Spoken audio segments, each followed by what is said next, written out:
In this video, I'm going to show you how to find your purchases on Whop in just a few quick steps. This is really helpful if you want to check an active membership, review an old receipt, or see products you've previously bought and no longer have access to. If this tutorial helps you out, make sure to hit the like button and subscribe for more simple software guides like this. Alright, let's get started. First, open your browser and go to whop.com.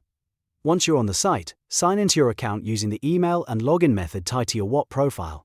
If you're already signed in, you can move straight to the next step. Now look at the top right corner of the screen and click on your profile avatar or icon. This is where Whop keeps your account, options, settings, and purchase-related menus. After clicking it, a drop-down account menu will appear. From that menu, click on Orders. This is the section you need if you want to view everything you've purchased on Whop. Once you open it, you'll land on your full purchase dashboard, and this dashboard is divided into 3 clear tabs. The first tab is Active. This section shows your ongoing subscriptions and memberships. If you currently have access to a product, course, community, or digital service, this is where you'll find it. It's the best place to check if something is still live and connected to your account. The second tab is Waiting List. This is for products you are queued up to gain access to. If you've joined something but haven't been fully granted access yet, this is the tab to watch. It helps you see what's pending and what you're waiting on. The third tab is Past or Expired.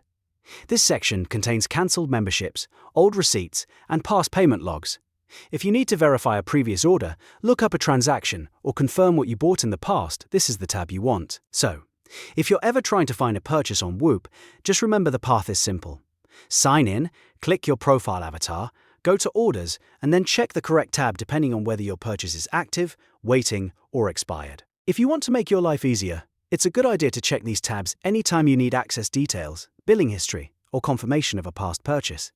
That way you can stay organized and quickly find exactly what you need without searching through emails. If this video was helpful, please give it a like and subscribe to the channel for more step-by-step tutorials just like this. Thanks for watching, and I'll see you in the next one.